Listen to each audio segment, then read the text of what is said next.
नमस्कार दोस्तों, मैं विपिन कुमार आप लोगों के बीच क्लास 10वीं का वर्णिका भाग 2 विषय हिंदी आप लोगों के बीच हिंदी विषय लेके आए हैं। अध्याय 1 है, चैप्टर का नाम है दही वाली मग्गम्मा। आप लोगों को शॉर्ट वीडियो इसका देखने के लिए 5 से 7 मिनट का वीडियो है, आप लोग जाके देख सकते हैं। ये कहानी कन्नड़ का है, कन्नड़ भाषा का है। लेखक हो जाएंगे श्रीनिवास जी, श्रीनिवास जी हो जाएंगे। आगे देखिए कहता है, क्या कहता है जी, श्रीनिवास जी का पूरा नाम क्या हो जाएगा? पूरा नाम मास्ती वेंकटेश अय्यर। ये भिविया है, आप लोगों को पूछ सकता है, पूरा भिविया है, पूरा नाम पूछता ही पूछता है। जन्म इनका हो गया 6 जून 1891 ईस्वी। कहाँ जी? कोलार कर्नाटक, कोलार कर्नाटक में हुआ था। ठीक, मैं बता दूं आप लोगों को, आप लोग देख रहे हैं विपिन कुमार क्लासेज को, तो आप लोगों के बीच 10वीं का बिल्कुल फ्री, ये क्या है? बिल्कुल फ्री है, बिल्कुल फ्री है। आप लोगों को इसमें 1 भी रुपया नहीं लगेगा। यूट्यूब पे जाके विपिन कुमार क्लासेज को लाइक शेयर सब्सक्राइब कीजिए, तभी सभी बच्चों को ये मौका मिल सके और सभी बच्चा अच्छा नंबर प्राप्त कर सके।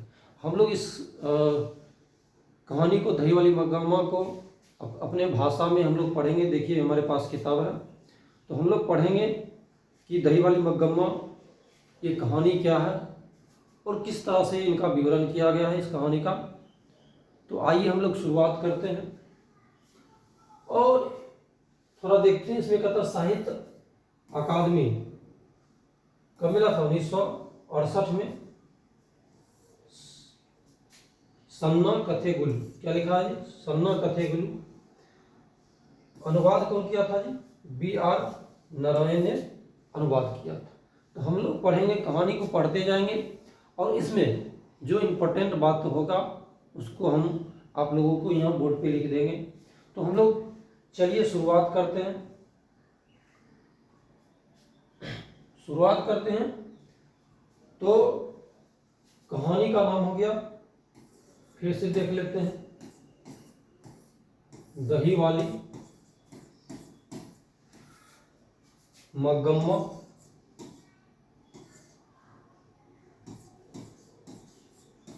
मग्गम्मा लेखक हो जाएंगे श्री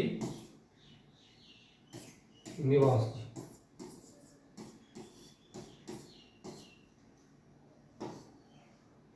श्री निवास जी ना। चलिए मेरा क्लास भी नाम लिख देते हैं आप लोगों के बीच, ये डी बेटर रहेगा, देख लेते हैं। तो क्लास का नाम हो गया विपिन कुमार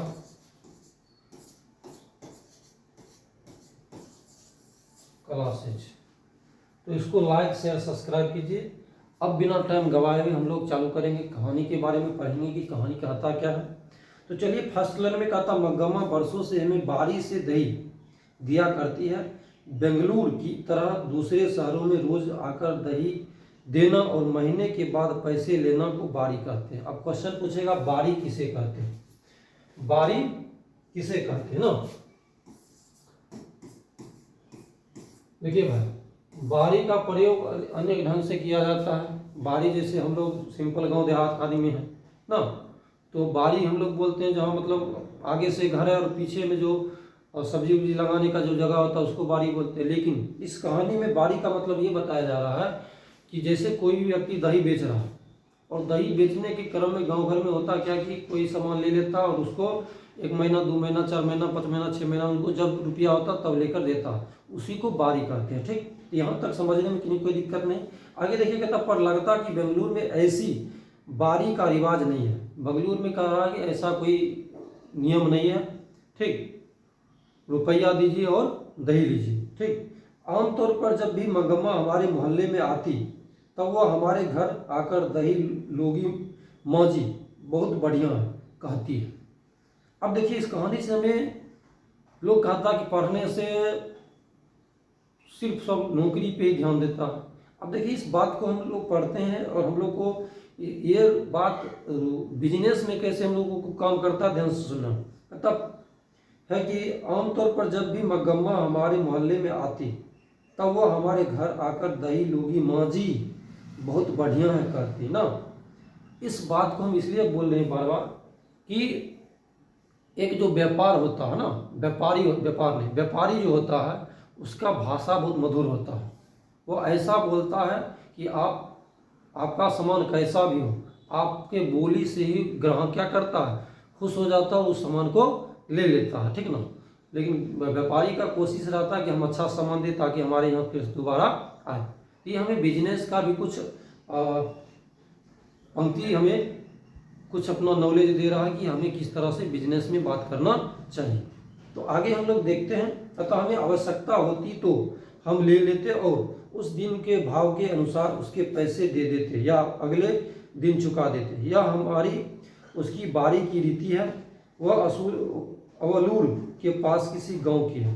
वह क्या है जी, अवलूर के पास किसी गांव की है। उसके गांव का नाम शायद वेंकटपुर या कुछ ऐसा ही है। मतलब जो अगल बगल के देखा गया, मतलब ये लेखक चर्चा कर रहे हैं। आगे देखिए कहता है, आते समय हमारे मोहल्ले से होकर ही आना पड़ता है और जाति बार भी हमारी तरफ से ही जाना होता है। यानी कि जाती है तो उसी होके जाना पड़ता है, ठीक। मैं उससे जरा अच्छी तरह बात करती हूँ, इसलिए कभी कभी गांव से आते समय और सारा दही खत्म करके जाते समय दोनों बार मेरे पास आ जाया करती। कहने मतलब कोई भी व्यक्ति एक ही रास्ता से आता जाता रहता है तो उसको कोई न कोई ऐसा व्यक्ति होता जिससे उसको क्या हो जाता, लगाव हो जाता ना। तो वही बात हुआ, उससे लगाव हो गया। तो उसी के पास कुछ देर बैठ कर अपना बातचीत करती थी। मुझसे भी सुख दुख पूछती, मुझे भला क्या सुनाती यही कि बिल्ली ने दूध पी लिया, चूहे ने कुम्हारे में छेद कर दिया, तब वह दुनिया ही ऐसी है कहकर अपने अनुभव की बातें सुनाती। बाद में यह भी कहती कि इस दुनिया में किस ढंग से चलना चाहिए। मंगम्मा मुझे अच्छी लगती, मुझे और उसमें बहुत घनिष्ठता हो गई। अब कहने का मतलब ये बताया जा रहा है कि जो व्यक्ति जिस लेवल का रहता है, लेवल नहीं बोल सकते, मतलब उनका जैसा मतलब एक बोल सकते सिचुएशन रहता है, वो जिस स्तर से जीते हैं वह अपनी बातें उसी स्तर का करते हैं। जिस तरह से मंगम्मा अपना जो जीवन, उसका जीवन जीने का जो शैली है, उसमें देखा जा रहा है कि मंगम्मा दही बेचती है तो वो अपना दही के बारे में चर्चा कर सकती है। मान लीजिए वो डॉक्टर इंजीनियर है नहीं कि वो अपना उस तरह का अपना बात करेगी, तो उसका दही, बिल्ली ने दही खा लिया या दूध पी गया, कुत्ते ने मढ़ी को फोड़ दिया ना, मतलब घड़ा जो होता है वो फोड़ दिया ना, तो इस स्तर से वो बात कर सकते हैं। या ये बात कर सकते हैं कि मान लिया जाए दही बेची या कुछ रुपया नहीं दे पाया या कोई ऐसा बात बोल दिया जो बहुत बुरा लगा ना, तो वो इसी तरह का, इसी स्तर का बात कर सकती है, अन्यथा वो दूसरा स्तर का बात ही नहीं कर सकती। इसी तरह वो अपना दुख सुख सुनाती रहती थी। इसी में उनका क्या हो गया, घनिष्ठता हो गया, मित्रता हो गया। तथा कोई 1 महीने पहले की बात है, मंगम्मा ने सवेरे सवेरे आवाज लगाई, दही लोगी माँ जी। मैं भीतर कुछ कर रही थी, मेरा बेटा बोला हाँ लूंगा, और पास जाकर दही दो कहकर उसने हाथ फैलाया। मंगम्मा ने मटकी से थोड़ा अच्छा गाढ़ा दही निकालकर उसकी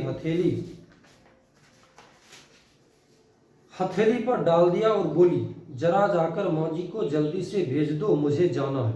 इतने में मैं आ गई। मंगम्मा बोली, माँ जी, सोने जैसा बेटा पैदा किया है, जैसे गुण तुम्हारे हैं वैसे ही उसे मिले, पर इन सबसे क्या, इसके लड़के के बड़े होने की देर है, फिर तो पता नहीं कैसी बहू आएगी। अब जो बच्चा अम्मा अम्मा करता पीछे पीछे घूमता, उसे ही यह बात पता नहीं होगा कि अम्मा जिंदा है या मर गई। ये देखिए, खास करके आज के दौर में भी हम देखते हैं गांव घर में बहुत सारे ऐसे चर्चे होते रहते हैं जो लगता है कि एक माँ बाप, एक बच्चा को माँ बाप मतलब पाल पोस कर बड़ा कर देती है, लेकिन एक बेटा, एक नहीं दो तीन रहता है, उससे भी माँ बाप भारी पड़ जाता है कि हम नहीं करेंगे, हम नहीं करेंगे। ये हम एग्जाम्पल देखते हैं अपने गांव घर में कि किस तरह से आज के जो समय चल रहा है ना, तो ऐसा होना बिल्कुल नहीं चाहिए। एक माँ बाप का क्षमता होता कि हमें 25 साल 30 साल का कर देता है, और हमें इतना औकात नहीं रहता, इतना क्षमता नहीं रहता है कि हम एक माँ बाप को अच्छी तरह से, जिस तरह से मेरा भरण पोषण किया है उस तरह से हम कर सकें। तो वही ये मग्गम्मा जो है बोल रही थी कि ये अभी छोटा है तो इसको हम अच्छी तरह से पाल पोस के बड़ा कर दिए। जब ये बड़ा हो जाएगा तो ये बोलेगा मेरी माँ जिंदा है या मरा है, उसको कोई था ही पता नहीं, पता ही नहीं रहेगा क्या हुआ नहीं हुआ ना। यही चर्चा कर रही थी, आगे देखते हैं। हाँ, मैंने पूछा मग्गम्मा क्या हो गया, बेटे ने तेरी बात नहीं मानी। वह फिर से बोली, छोड़िए माँ जी, भावरे लेकर आया पति ही जब बात नहीं पूछता था तो बेटा क्या सुनेगा।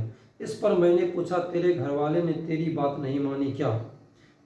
वह कहने लगी, अरे माँ जी, मेरे भाग्य में एक अच्छी धोती नहीं थी, किसी और ने पहन ली। वह साड़ी के चक्कर में उसी के पीछे लग गया। जो भी हो, वह समझता रहा मेरा घर है, मेरी घरवाली है, इसलिए मैं भी चुप रही कि घरवाला तो है। सच कहती हूँ, अमृत बेचती रही, पति खा गई। पता नहीं मेरे नसीब में क्या क्या लिखा है। पर आपको एक बात कहती हूँ, ध्यान रखिएगा, घरवाला जब घर आए तो अच्छी तरह कपड़े लत्ते पहनकर घुमा कीजिए। मर्दों का मन बड़ा चंचल होता है, उनकी पसंद की साड़ी ब्लाउज पहनकर घुमा कीजिए। फूल इत्र आदि लगाकर उनके मन को बस में करना चाहिए। आपने जो साड़ी पहन रखी है काम धंधों के लिए ठीक है, जब घर में अकेली रहती है तब के लिए यह ठीक नहीं है। शाम के समय एक बढ़िया साड़ी पहनकर रहना चाहिए। मुझे जरा हंसी आई, लेकिन ऐसा लगा कि अनुभव से कितनी बड़ी बात कह रही है। साथ ही यह दुख भी हुआ कि उस अनुभव के पीछे दुख छिपा है। मैं बोली, हाँ मग्गम्मा, तुम्हारी बात 16 आने सच है। बाद में मग्गम्मा बोली, देखिए माँ जी, आदमी को ढंग से बस में रखने के 3-4 गुण हैं।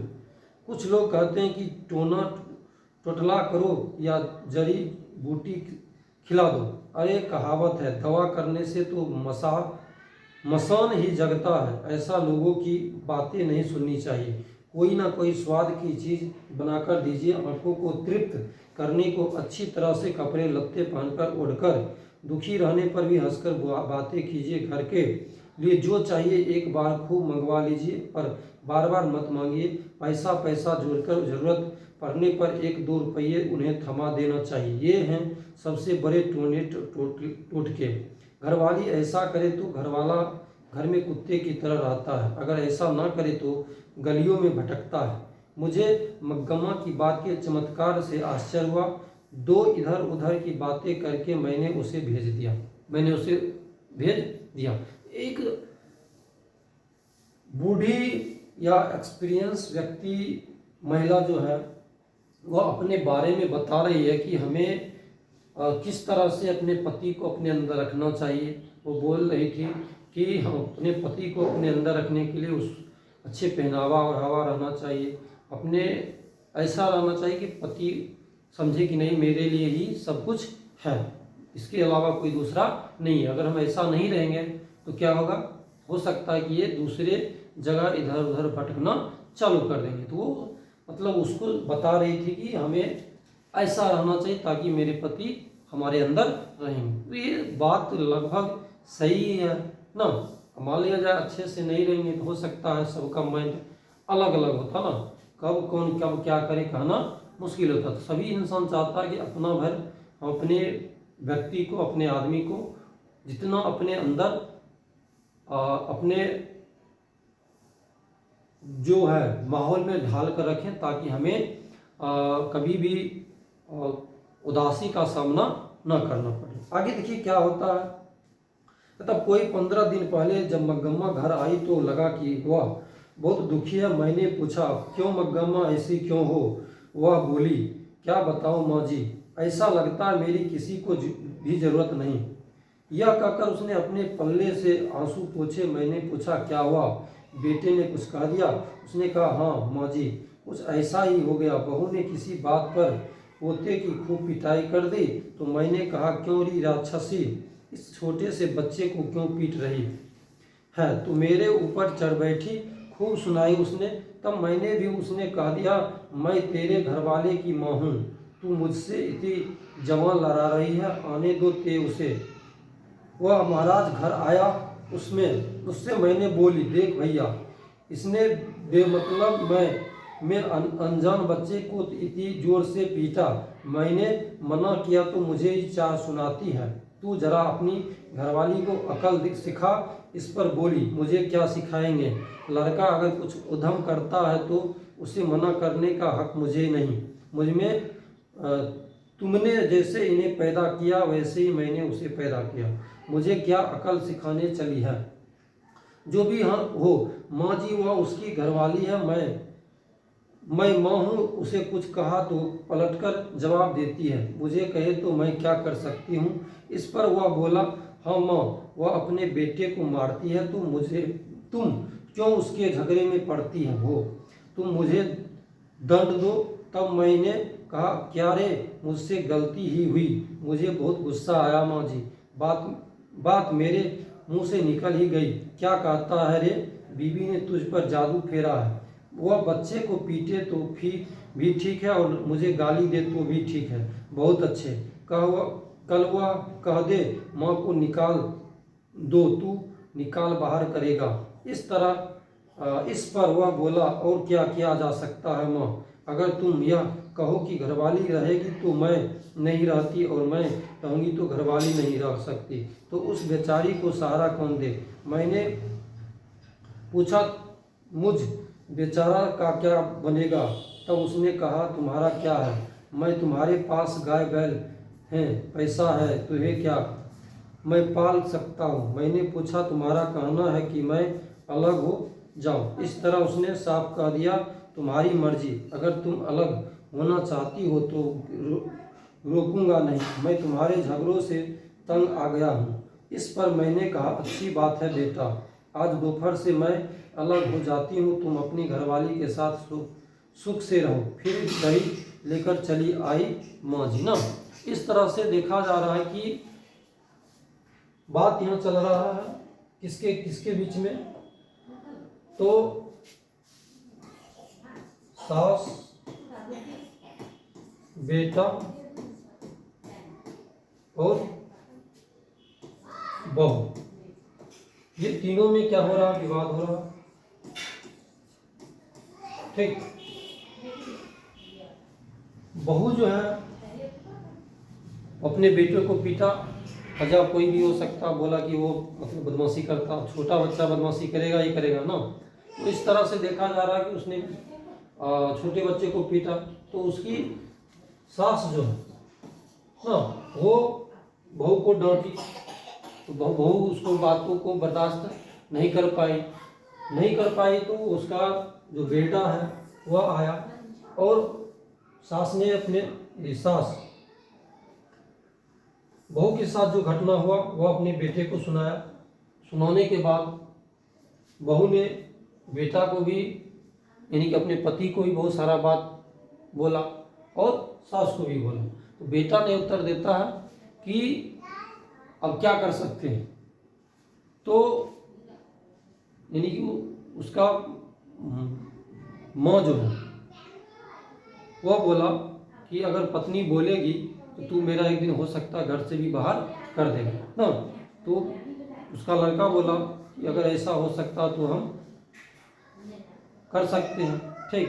क्योंकि देखिए इसमें हो क्या जाता है कि कोई भी घर में ये जो फासला है ये जो है किसी के बनता नहीं है ना, लेकिन इसको बनाना बहुत ही क्या है, जरूरी है।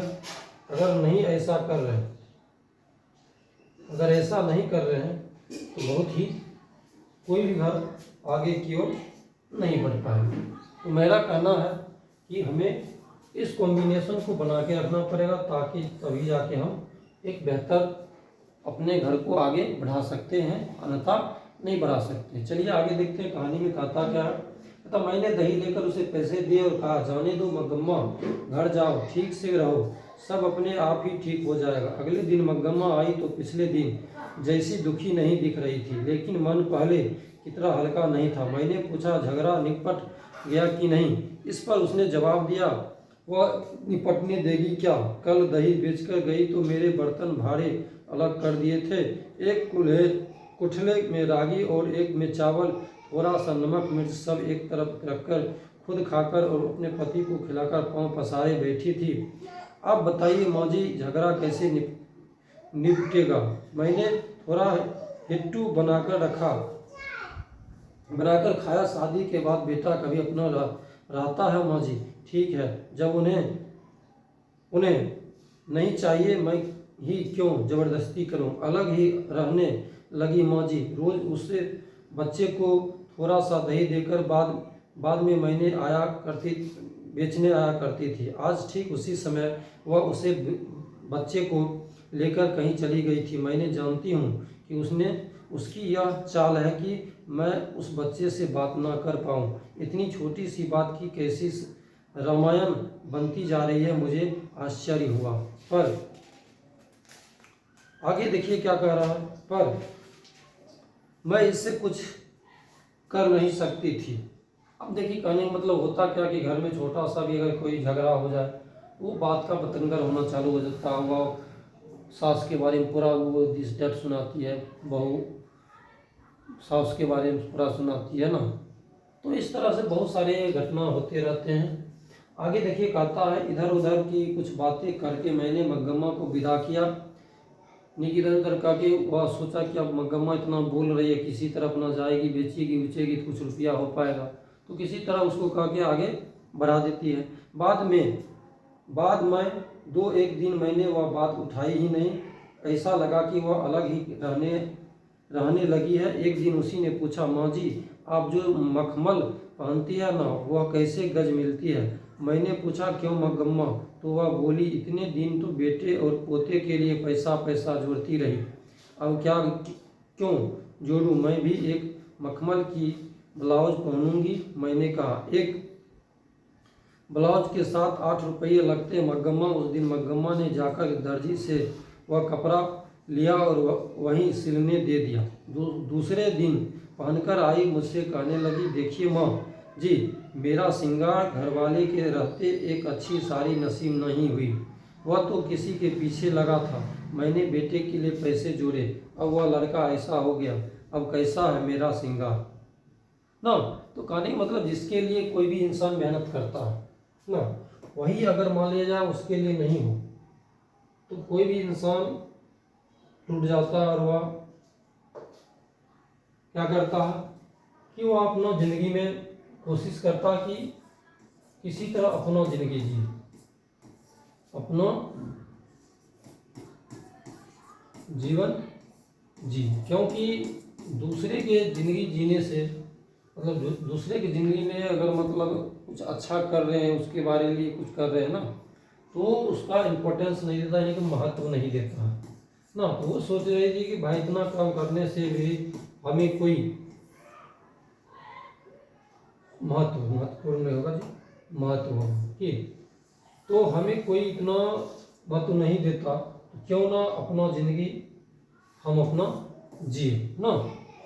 सही बात है, कोई भी इंसान अगर किसी के लिए आप बहुत अच्छा कर रहे हैं, अगर वही इंसान आपके लिए कुछ ना करे तो छोड़िए, अगर आपका महत्व ना दे तो बहुत बुरा लगता है ना। आगे देखिए क्या होता है कहानी में।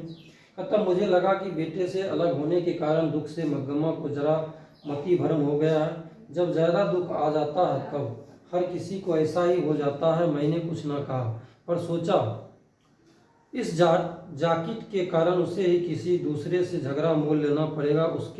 उनके गांव का एक लड़का बेंगलुरु में पढ़ रहा था। वह फिरंगियों की तरह अथवा पढ़े लिखे हम जैसे ही तरह जरा नफासत से लाकर टाई पहनता था, जरा शौकीन था। उसने एक दिन मग्गम्मा को देखकर पूछा, क्या बात है अम्मा, एकदम मखमल की जैकेट ही पहन ली। तब मग्गम्मा ने कहा, क्या रे लड़के, यो बढ़ बढ़कर बातें कर रहा, तू गले में फांसी लटकाए घूमता, मैं जैकेट नहीं पहन सकती। दोनों में तू मैं हो गई। पास खड़े 4 लोग हंस पड़े। हमारे कोई मतलब ज़्यादा उम्र के लोग हैं ना, और एक नौजवान है, तो वह बड़ी एक अपनी भाषा में बात करता ना। जब वो टाई पहने हुए था, उसको बोली कि तू गले में फंदा लगाए हुए घूमता था, हम तुमको कुछ बोलते, हम जैकेट ही पहन लिए मखमल का, तो क्या हो गया ना। तो उसी तरह मतलब वो चिढ़ाने के लिए और सारा बात बोला, वो चिढ़ गई ना। तो इस तरह से दोनों में तू में मतलब भगझग हो गया। आगे देखिए कहता है, अगले दिन मग्गम्मा ने ही यह बात मुझे सुनाई। दूसरों की बात तो दूर, उस बहू ने भी मग्गम्मा को सुनाते हुए कहा था, बहू को एक जैकेट सिलाकर नहीं दी, एहसास अलग हो गई और अब मखमल की जैकेट पहनने लगी है। मग्गम्मा ने ब्याह में बहू को कर्णफूल, करे, झुमकी, कान की जंजीर, कंठी और तगड़ी सब दिया था। बाद में भी साल के साल कोई ना कोई गहना बनवा देती थी। वह तो बहू को याद नहीं रहा। मग्गम्मा उसकी बात सुनकर एक दो बार तो चुप रही। बाद में वह अपने को रोक ना पाई। एक दिन रात को जाकर बेटे से कह दिया, तेरी घरवाली बड़ी बड़ी बातें बनाती है, मेरे जैकेट पर ताने कसती है, कहती है मैंने उसे कुछ भी नहीं दिया। क्या मैंने कुछ नहीं दिया? करे, कर्णफूल, झुमकी, पदक, क्या यह सब मेरे दिए हुए नहीं? बहू ने पति को बोलने का मौका ही नहीं दिया। वही बोली, अब तो घरवाला भी बैठे। पति ने उससे कहा, क्यों री, तू बकवास किए जा रही है। फिर माँ से बोला, माँ मैं तुम लोगों का झगड़ा पसंद नहीं करता, अगर तुम्हें चाहिए तो सारे जेवर ले जाओ। मग्गम्मा बोली, माँ जी, रास्ता चलने वाले भी इस तरह से बात नहीं करते, चाहिए तो जेवर लेकर चली जाओ। कहकर उसने सारा दोष मुझ पर ही मढ़ दिया। अब यह जन्म किस लिए? यह सुनकर मुझे बड़ा दुख हुआ, वह भी इसलिए कि बुढ़िया ने अपने पोते को पीटने से मना किया था। भला यह सब क्या हो रहा है? बात मुझे बात में समझ में आई, जहाँ भी देखो झगड़े का कारण ऐसा ही होता है। जब कोई एक दूसरे को पसंद नहीं करता, तब छोटी बातें भी बड़ी हो जाती है, बेकार के झगड़े उठ खड़े होते हैं, उससे संबंधित सभी लोगों को बेहिसाब दुख उठाना पड़ता है ना। बात कुछ भी नहीं रहता, बेवजह सब क्या करता है जी, लड़ाई झगड़ा अपना चालू कर देता है ना। अगर मान लीजिए लड़ाई झगड़ा करने से कोई फायदा है ना, तो चलिए लड़ा जाए, लेकिन इससे कोई फायदा हमको होने वाला नहीं। तब पर भी लोग क्या करता, छोटी छोटी बातों को लेकर सब क्या करता, लड़ाई झगड़ा करते रहता। ऐसा करना अच्छा नहीं है, सबके लिए क्या है, नुकसानदेह है। आगे देखिए कहता, मैंने मग्गम्मा से कहा, आगे कुछ दिन बाद एक दिन मग्गम्मा बोली, माँ जी आप बहुत ही भली है, मेरे पास थोड़े से पैसे रखे हैं, उसे कहीं बैंक में रखवा दीजिए। उन पर कोई लोगों की आंखें लगी है। मैंने पूछा, ऐसा क्या हो गया? वह बोली, माँ जी कल ही की बात है, हमारे गांव में रगप्पा नाम का एक आदमी है, वह कभी कभार जुआ वह खेला करता है, बड़ा शौकीन तबीयत का है।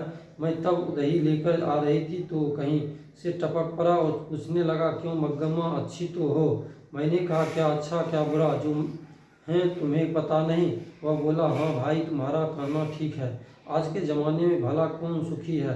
आजकल के लड़कों की जवान का क्या ठिकाना, हमारी उम्र के लोगों को तो बस देखते रहना ही पड़ता है और कर भी क्या सकते हैं। वह वैसे ही साथ चला आया। रास्ते में अमराई का कुआं है, वहाँ से गुजरते समय मुझे डर सा लगा। मैंने सोचने लगी, पता नहीं यह क्या कर डाले। अंटी में काफ़ी पैसे थे, कहीं इसी के लिए तो पीछे पीछे नहीं आया। वही बोला, जरा चूना दोगी? मैंने दे दिया, वह लेकर चला गया।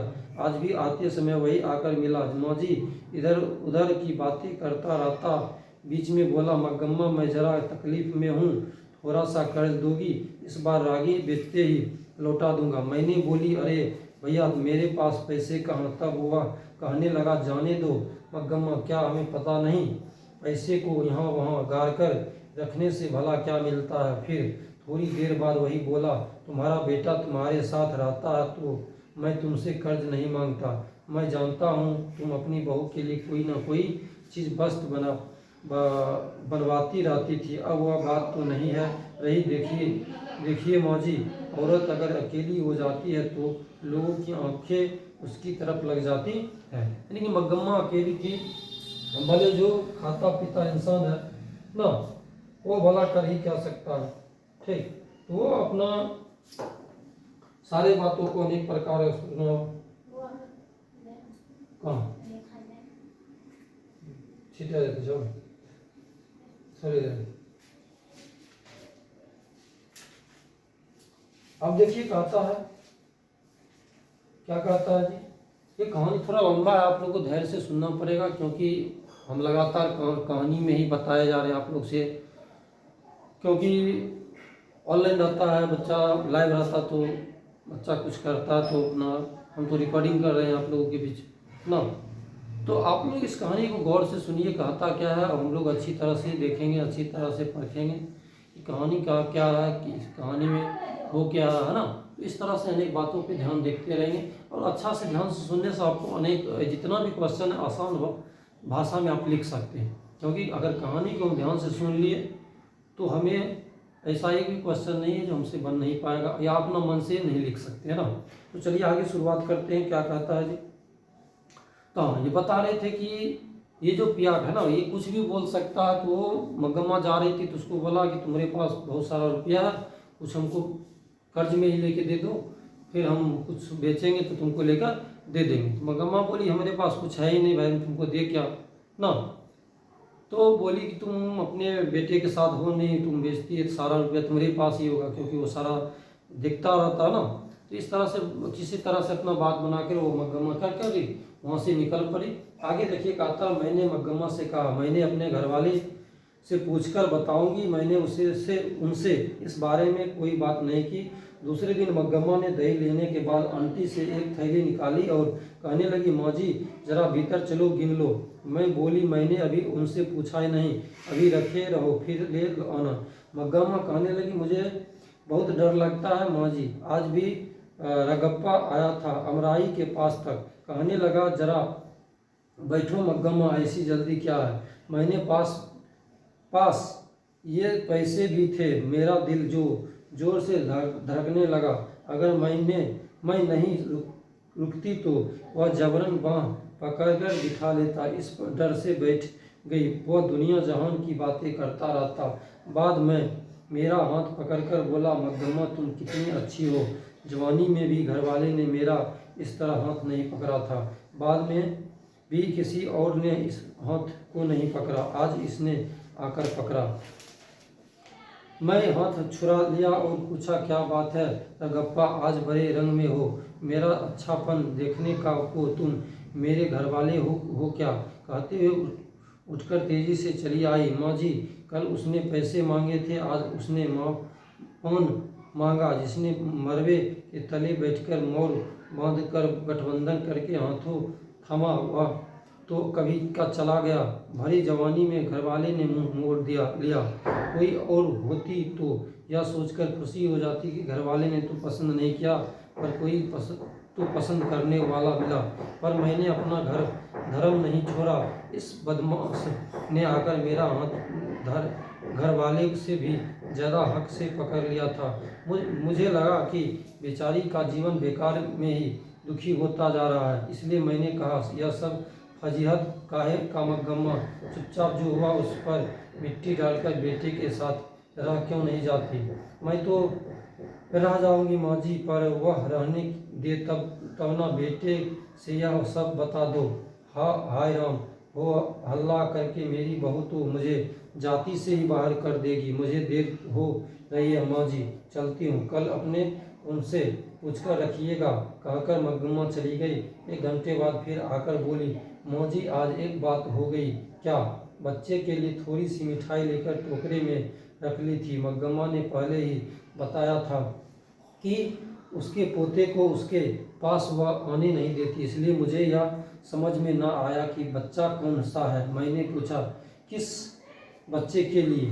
और कौन सा बच्चा माँ जी, मेरा पोता ही है तो तुम्ही ने तो कहा था वे तुम्हारे पास नहीं आने देते।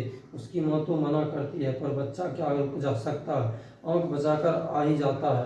कभी कभी जरा दूध भी पी जाता, कभी दही मांग लेता, थोड़ा सा कुछ मिल जाने पर नाच उठता है। जरा भी शोर मचाता है तो तेरी माँ सुन लेती, कहते ही चुप हो जाता है। बच्चों का खेल ही तो असली खेल है। उसी के लिए थोड़ी सी मिठाई लेकर रखी थी। वह सुकापुर है ना, उधर से आ रही थी। वहाँ एक आम का पेड़ है ना, उस पर बैठा एक कौवा झट से मिठाई को पुड़िया उठा ले गया। आज कैसी अजीब बात हो गई है, एक मिठाई की पुड़िया चली गई तो क्या हो गया, फिर से खरीद लो। यह बात नहीं माँ जी, कहते हैं कि कौवे से आदमी का स्पर्श नहीं होना चाहिए, इसलिए कहा। उससे क्या होता है, कहते हैं उससे जान का खतरा हो जाता। मुझे लगा कि मेरे दिन पूरे हो चले। बाद में यह सोचकर खुशी भी हुई कि चलो अच्छा हुआ, यह जन्म किसी को भी नहीं चाहिए। अच्छा, जल्दी से भगवान के चरणों में पहुंच जाऊंगी, जो भी हो आज ही हो। तो इस तरह से मकदमा अपने ये जो इसका जो जिंदगी है ना, बहुत कष्ट का है ना, तो ये कष्ट वाली जिंदगी को चाहती है कि कब क्या हो जाए, खत्म हो जाए ना, खत्म हो जाए और मैं अपना क्या करूं। अब मेरा अब समय क्या हो गया, समय जो हो गया समाप्त हो गया ना, समय जो है समाप्त हो गया। और हम अगर भगवान के भी पास चले जाएं, भगवान के भी पास अगर चले जाए तो हमें कोई भी तरह का दिक्कत नहीं है, क्योंकि मैंने अपनी ज़िंदगी को अच्छी तरह से कहा जाए तो एक कष्टमय ज़िंदगी को जी लिया। और जीने से भी क्या फ़ायदा है। कोई भी इंसान जब निराश हो जाता है तो वह चाहता है कि किसी तरह अपनी ज़िंदगी को कब खत्म हो जाए और अपना इस जीवन लीला को समाप्त कर लेना। लेकिन होता वही जो भगवान चाहते हैं ना, हम लोगों को चाहने से कुछ नहीं होने वाला। ठीक, उनका जो हम लोगों का जीवन जो लीला है ना, जीवन लीला, इस कहानी, ये कहानी हम लोगों को बहुत चीज़ सिखाता है। अगर देखा जाए तो सही में हम लोगों का जो जीवन है एक तरह का जीवन लीला ही है, ठीक ना। क्योंकि हम लोग आते हैं अपना अपना एक जिस तरह से नाटक होता है उस तरह से अपना अभिनय करके चले जाते हैं। कोई गरीब जन्म लेता, गरीब होकर मर जाता, कोई अमीर जन्म लेता है और अमीर बन के मर जाता, कोई गरीब जन्म लेता बहुत सारा अमीर बन जाता ना। तो वो सबका एक अभिनय अलग अलग होता और वो अपना अपना अभिनय करके चला जाता ना। कोई चाहता कि हम ये कर दे वो कर दे ना, सब कर देता, लेकिन वास्तव में जब अंतिम समय आता पता चलता कोई इस दुनिया में किसी का कुछ नहीं है, सब यहीं की धरा का धरा रह जाता और हम लोग क्या खाली हाथ आए और खाली हाथ जाएंगे। ये बात सत्य है। इसीलिए ज़्यादा कोशिश रखना चाहिए कि किसी को लिखा हुआ जी कष्ट नहीं देना, जितना हो सके सभी को खुश करके रखें, ताकि अगर अपना जीवन खत्म भी हो जाए तो जो इंसान यहाँ है वो हमारे बारे में या किसी के बारे में यह ना बोले कि ये व्यक्ति बुरा था, फलना चिल्ला इसलिए ना। तो चलिए आगे देखते हैं क्या कहा था, क्योंकि कहानी बहुत लंबा है। अब थोड़ा 10-20 मिनट और लगेगा, देखते हैं आगे कहाँ चलता है।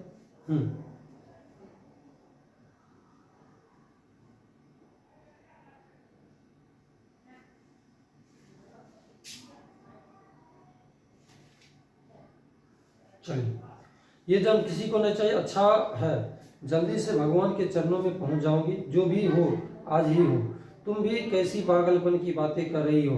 पहले तो कौवे को आसानी से मिठाई मिल जाए ऐसे रखकर लाओ, अगर वह उठा ले जाए तो कहो कि जान का खतरा। यह कौन सी अकल की बात है, जाओ चुपचाप घर जाओ। तो आपका यह कहना है कि कोई डर नहीं है।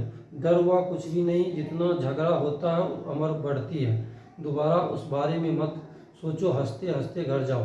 मंगम्मा चली गई। मैंने उसकी मानसिक स्थिति सोचकर आश्चर्यचकित हुई। बेटा चाहिए बहू चाहिए, पोता चाहिए, साथ ही वह घर की बड़ी है, यह लालसा छुट्टी नहीं। जीवन के प्रति एक विचित्र सी ऊब, फिर भी मरने की इच्छा नहीं और अच्छी अनिच्छा प्रकट करने का मन भी नहीं। हम सोचते हैं ये गांव के लोग हैं, कुछ जानते नहीं, कोई लुभाव छिपाव नहीं, तो भी लोगों की मानसिक स्थिति के पीछे परतों पर पड़ते हैं। बड़े घर में छोटा घड़ा समाया है। मैंने सोचा यह कैसा नाटकीय सूत्र है, कैसा नाटकीय सूत्र है। ये कहानी बहुत ही एक मार्मिक है और एक गांव से जुड़ा हुआ कहानी है, ठीक ना। ये जो लेखक कल्पना करते हैं, तो कल्पना ये कहीं मान लीजिए इनको सपनों में नहीं आता, ये गांव में या कहीं भी ऐसा घटना देखते हैं तब जाके ऐसा कहानी को वो बनाते हैं। भले कोई पर्सनल व्यक्ति के बारे में नहीं टिप्पणी करते हैं, लेकिन ये घटना वास्तविक में इस तरह का हम लोगों के जीवन में होते ही रहता है। आप कहीं भी जाके देख सकते हैं इस तरह का घटना होता है कि नहीं होता। आगे देखिए, कहता है कि मगम्मा जब फिर से घर आई तो उसने एक समाचार दिया। अब पोता अपने माँ बाप को छोड़कर उसके पास आ गया। वह बहुत खुश थी। उसके साहस की प्रशंसा करते हुए बोली, बीते भर का छोड़ा है, माँ को छोड़कर चले आने का मतलब क्या है?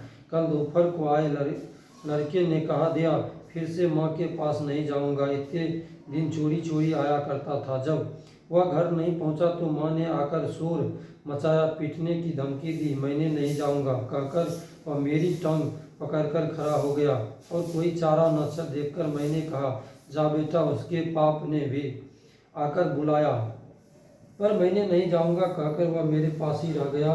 माँ जी 10 दिन से अकेले घर में सोती थी, जरा डर भी लगता था। जो भी हो, मर्द का बच्चा है, देखो भगवान ने उसको कैसी अकल दी।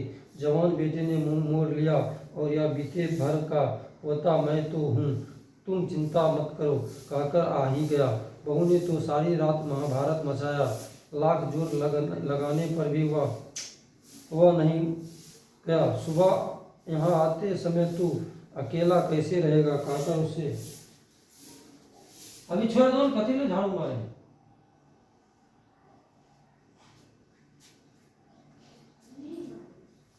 जब वह भीतर चला गया तो हाँ थे जी, हाँ, महाभारत मचाया, लाख जोर लगाने पर भी वह नहीं गया। सुबह यहाँ आते समय तू अकेला कैसे रहेगा कहकर उसे उसकी माँ के दरवाजे पर ले जाकर खड़ा किया। जब वह भीतर चला गया तब मैं यहाँ आई। अगर वह बच्चे को पीटे तो क्या करोगी? अरे तेरी, अरे माँ जी, क्या उसे इस बात की खुशी नहीं होगी कि बेटी एक बार तो घर आया है, पास रहे तो मारने को मन करता है। देखो माँ जी, जब हम इकट्ठे थे तब मुझे कभी यह नहीं लगा कि मेरी बहू सुंदर है। अब दूर से देखती हूँ तो उसकी भौहें चढ़ी ही रहती है, वैसे बड़ी सुंदर दिखाई देती है, इसलिए तो मेरा बेटा उस पर लट्टू है। वह भी ऐसा ही है। तब वह यह पता नहीं चलता था कि कब घर आता है और कब खेत पर जाता है। अब मैं घर के दरवाजे पर बैठी या देखती रहती हूँ, इतनी जल्दी क्यों चला गया, इतनी देर तक क्यों नहीं आया? माँ जी, उसे भी तो ऐसा ही लगता होगा ना। यदि वह पीटेगी तो कल दही बेचने निकलूंगी तो मेरे साथ ही चला जाएगा। 9 महीने पेट में रखकर पीर सहकर पैदा किए बच्चे को ही छोड़ देगी। मुझे यह सोचकर आश्चर्य हुआ कि वह कितनी दूर तक सोचती है। मुझे लगा कि कुछ दिनों में उनका झगड़ा निपट जाएगा और सभी खुशी रहेंगे। तो इस तरह से देखा जा रहा है कि अनेक प्रकार के उसके मगम्मा के साथ, बहू के साथ, बेटे के साथ, पोते के साथ अनेक प्रकार की घटनाएं उसके साथ होते रहा ना। आगे देखिए, कहता है एक दिन सास बहू दोनों आई। एक की गोद में बच्चा था, दूसरी के सिर पर मटकी वाला टोकरा। यही है माँ जी मेरी बहू, बुढ़िया बेचारी अकेली क्यों रहे सोचकर इसने फिर से मुझे अपने साथ बुला लिया। साथ ही यह भी कहा कि तुम बेकार में धूप में घूमो, मैं भी मान लिया है, आगे यही दही बेचने आएगी। यह बताकर मगम्मा ने बहू को हमें दिखा दिया। मैंने सास और बहू से बात करके और संयम से काम लेना चाहिए कहकर दो बातें अकल की समझाकर दोनों को पान सुपारी देकर भेज दिया। आजकल वह बहू ही दही लाया करती है। तो इस तरह से देखा गया कि जिसके बारे में वह बोल रही थी आराम से अच्छा अच्छा बात कह के, यानी कि अकल की बात बोला कि क्या बोला जी, तो बोला गया कि किधर गया जी,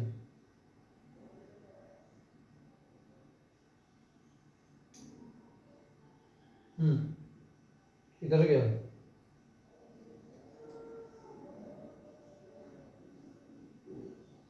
संयम।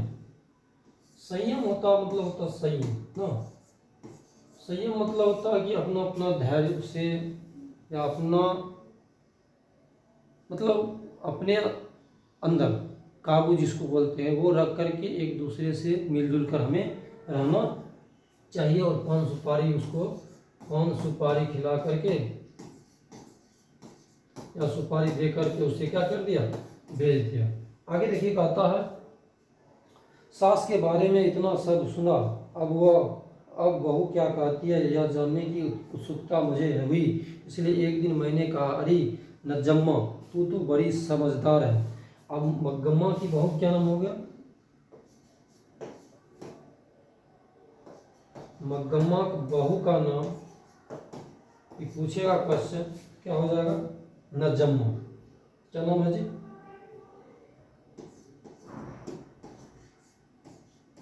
नजम। क्या नाम हो गया जी, नजम। ये याद कर लेना ना। पर क्या सास को निकाल देना ठीक है? सास को निकाल देने को मैं क्या राक्षसी हूँ माँ जी? सास को जाने का मतलब सब बात उनकी ही रहनी चाहिए क्या? अपने बेटे को मर्द भी ना माने तो वह नामर्द नहीं हो जाएगा? यह मेरा घरवाला है, मैं उसकी पत्नी हूँ, भला मैं घर कैसे चलाऊँ? यह ठीक है कि उन्होंने जन्म दिया, पाला पोसा, चाहे तो वे ही अपने बेटे पर अपना हक रखे। मैं चुप रहूँगी, पर मैं अपने बेटे को भी मार नहीं सकती। तो मैं कहाँ की बहू रही? बेटा तुम्हारा है या जताने को पीटना जरूरी है क्या? मारना प्यार करना तो चलता है, पर जब मारने पर पूछती कि क्यों मारती है, तब प्यार करने पर क्यों नहीं पूछती? इसलिए इन सब से कौन माथापच्ची करे? मेरा बेटा मेरा है, मेरा पति मेरा होना चाहिए। बहू होकर मैं अगर एक बात ना कह सकूं, एक थप्पड़ ना लगा सकूं, तो मेरा घर चलाना किस काम का? मुझसे मग्गम्मा ने जब अपनी बात सुनाई थी तब लगा था कि उसकी बात सही थी। अब इसने अपनी बात कही तो लगा इसकी बात भी सही है। मैंने पूछा, तो अब तुम्हें घर में कुछ छूट मिली? अब पहले जैसे जरा ठीक है, जो भी हो जरा संभल कर चलना ही पड़ता है। अगर झगड़ा करूं तो मेरी सास पता नहीं किसे सारे पैसे दे डाले। हमारे गांव में रगप्पा नाम का एक आदमी है। जब मेरी सास अलग थी तब उसने मेरी सास से कर्ज मांगा, वह देने को तैयार हो गई थी। यह रगप्पा से ही पता चला था। तब मैंने बच्चे को सिखाया, तू अपनी दादी के पास चला जा, वह मिठाई देती है। हमारे घर कदम मत रखना। झगड़ा किसी तरह निपटने को मैंने यह सब किया माँ जी। तो पोता दादी के पास अपने आप नहीं गया, बच्चा भी गया, मैंने भेज भी दिया माँ जी। यह सब बताने की बातें थोड़ी ही है, आदमी लोग यह सब कहाँ समझते हैं। मुझे ऐसा लगा कि मग्गम्मा भी अकल से कुछ कम नहीं। उस घर में जब सास और बहू में स्वतंत्रता की होड़ लगी है, उसमें माँ बेटे और पति पत्नी है। माँ बेटे पर से अपना हक नहीं छोड़ना चाहती, बहू पति पर अधिकार जमाना चाहती है। यह सारे संसार का ही किस्सा है। इसकी हार जीत क्या होगी यह कहा नहीं जा सकता। पानी में खड़े बच्चे का पाँव खींचने वाले मगरमच्छ की सी दशा बहू की है। अगर ऊपर से बाँह पकड़कर बचाने की सी दशा माँ की है। बीच में बच्चे की चेष्टा करने वाले को कष्ट होता है। गांव में यह बात दही बेचने वाले मग्गम्मा घर में है तो शहर में दही लेने वाली मग्गम्मा के घर में भी है। यह नाटक चलता ही रहता है, इस नाटक का कोई अंत नहीं। ये हरेक इस संसार का ही क्या है, ये संसार का ही रूल है, रूल नहीं कर सकते। ये संसार, पूरे संसार में ही ऐसा होते रहता है। इस तरह का घटना हम लोगों को अनेक दिखाई देता, एक नहीं अनेक घटनाएं इस तरह का हम लोगों को दिखाई देता ना, सास बहू, बेटा, पति पोता ना, तो इस तरह कई घटनाएं हम लोगों को देखने को मिलता है। अब हम लोग इतना बड़ा कहानी पढ़े, तो इस कहानी से हम लोगों को क्या सीख मिला, हमें क्या करना चाहिए, और इस कहानी से हमें अपने परिवार को, अपने समाज को क्या एक संदेश दे सकते हैं। तो कुल मिला के इस कहानी में हमको जहाँ तक समझ में आया, तो हम ये समझे कि हमें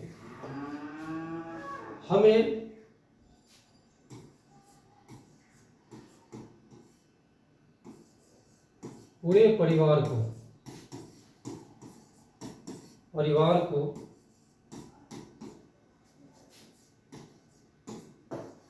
मिलाकर चलना चाहिए, तभी हम आगे हो सकते हैं। और सबसे बड़ी बात कि हमें क्या करना पड़ेगा,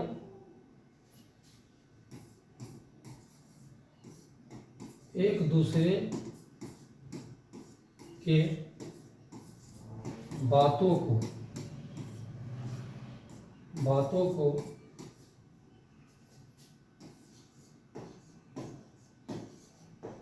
समझना पड़ेगा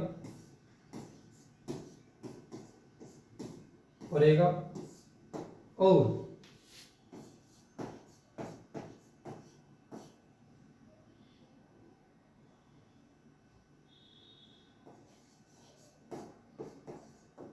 थोड़ा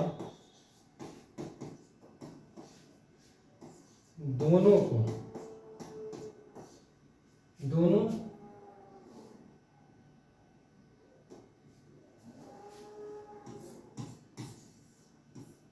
एक दूसरे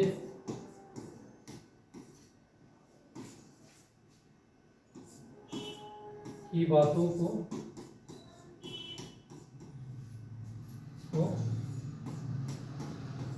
सहन करना पड़ेगा ना, तभी जाके सभी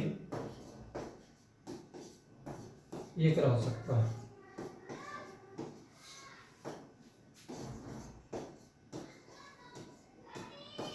ना। कुल मिला के यही कहानी में हम लोग देखें ना, अगर मान लिया जाए कि सास की बात बहू ना माने, बहू की बात सास ना माने, तो घर टूट जाएगा। इससे अच्छा है कि बहू भी सास का बात माने और सास भी क्या करे, बहू की बात माने, बेटा की बात माने, अगर पति है तो पति का बात माने ना।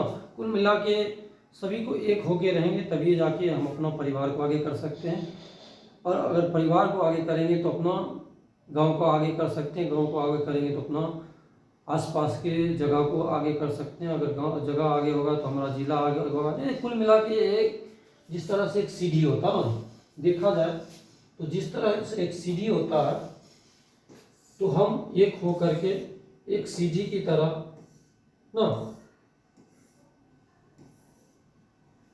एक सीढ़ी की तरह हम क्या कर सकते हैं, आगे बढ़ सकते हैं। अगर परिवार को हम अगर आगे ले जाएंगे तो हम अपना गांव को आगे ले जाएंगे। ठीक, मेरा गांव आगे जाएगा, मेरा जब गांव आगे जाएगा, मान लिया जाए जिला ही ले लीजिए, मेरा जिला आगे जाएगा, जब मेरा जिला आगे जाएगा मेरा राज्य आगे जाएगा, जब मेरा राज्य आगे जाएगा मेरा देश क्या होगा, 100% आगे जाएगा ही जाएगा।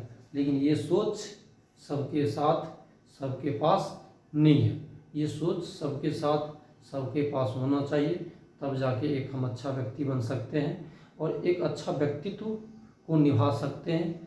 तो ये कहानी बहुत लंबा चला। थैंक यू, धन्यवाद। आप लोग इसको लाइक शेयर सब्सक्राइब कीजिए ताकि सभी बच्चों को ये कहानी समझ में आए। आप लोगों को नेक्स्ट वीडियो में क्वेश्चन आंसर कराएंगे, क्योंकि ये वीडियो कहानी में ही बहुत लंबा हो गया। तो मेरा यूट्यूब चैनल है, एक बार और हम थोड़ा टाइम ले लेंगे। तो मेरे YouTube channel BIPIN Vipin KUMAR Kumar CLASSES classes को क्या कीजिए जी, लाइक कीजिए ना, सब्सक्राइब कीजिए ना, और शेयर कीजिए, तब जाके सभी को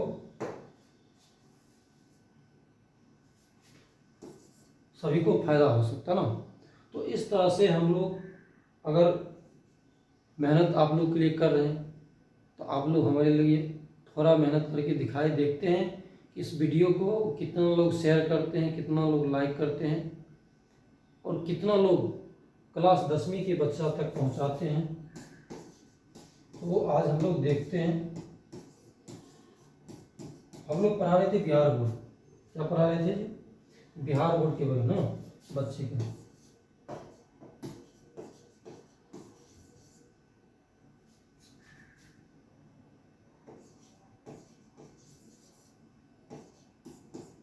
बिहार बोर्ड के बारे में,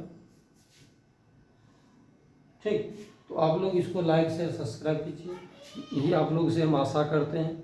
थैंक यू, धन्यवाद।